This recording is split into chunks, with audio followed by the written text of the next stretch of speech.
How to fix TikTok direct message option not showing. In order for you to fix this issue, first thing first, you need to head over to the App Store on your device. In the search bar, search for TikTok. Move into this app right here. Here, instead of open, if you see the option of update, then all you gotta do is click on update and update the app to the latest version.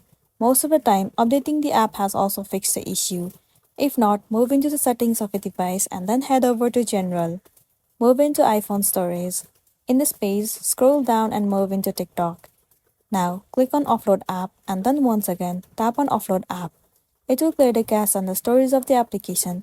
It will also remove all of the unwanted bugs and make your application run smoothly. This might also fix the issue that you have been facing and then you'll be good to go. If not, try uninstalling the application and then reinstall it.